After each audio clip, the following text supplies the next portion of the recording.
Amis fermiers, amis fermières, bonjour, bienvenue à la ferme, bienvenue sur Cocotte TV. Aujourd'hui je vous présente l'Orion Pro, c'est écrit en gros, de la Republic of Gamers, autrement dit Asus. Il s'agit d'un casque de jeu. Nous l'avions entrevu, découvert dans les allées de la Paris Games Week. Autrement dit, il faisait noir, il faisait sombre, nous ne l'avions pas bien vu. Donc le voici, le voilà. Donc la boîte nous donne quelques informations techniques, ça c'est très classique. Je la pousse, je sors tout ce qu'il y a à montrer. Le casque, la télécommande. Je pose ça, tout ça ici, pardon, et je jette par terre, comme d'habitude. Alors, dans le bundle, nous avons droit à un guide de l'utilisateur, les conditions de garantie, relativement classique.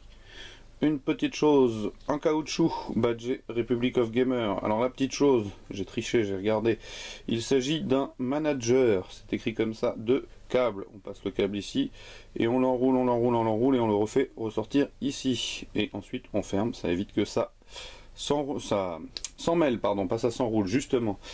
Donc petite idée, plutôt sympathique.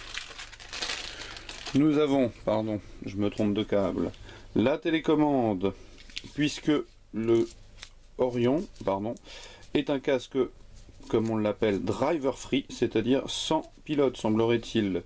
Donc la télécommande qui fait aussi office de carte son USB, sur lequel on va trouver différents petits réglages, SPS, surround amp, donc de façon à avoir des petites modifications du son. Seront-elles bonnes ou pas, ça c'est la question, donc je le pousse. Nous avons aussi le casque, bien évidemment. Ça aurait été dommage de ne pas l'avoir. Donc, avec un très long câble gainé qui se termine par 3,5 mm jack plaqué or, avec une petite télécommande format microscopique avec une épingle pour l'agrafer et gérer le volume et l'activation ou pas du micro. Le casque en lui-même, je vous le présente, et franchement sympathique en termes de look.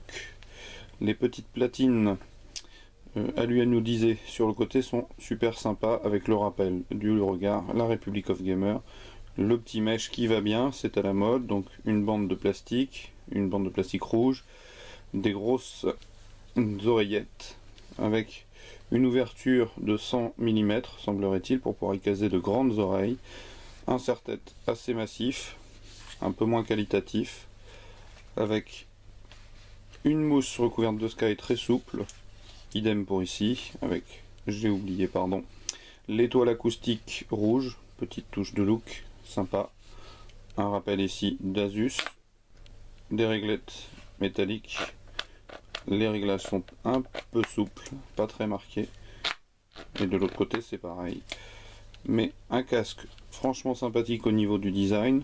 Je n'ai pas encore d'indication tarifaire, je vous la donnerai dans le test écrit. Ce que je peux vous dire en tout cas, c'est qu'il fait appel à des drivers de 50 mm. Donc de plus en plus de constructeurs s'orientent vers cette taille de HP, de façon à pousser de la basse. Le spectre couvert court de 20 Hz à 20 000 Hz sur une impédance de 32 ohms. Que dire de plus?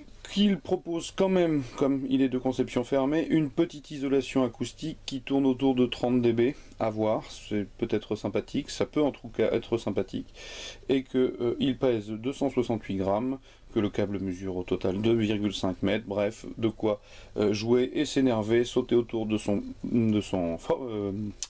fauteuil, pardon, j'étais parti sur le mot portefeuille. Allez savoir pourquoi, justement parce que je n'ai pas d'idée sur la douloureuse et ce que ça peut amputer dans votre portefeuille. Donc je vous invite à venir lire le test écrit qui paraîtra très prochainement sur cocotteland.com et je vous dis à très bientôt. Au revoir.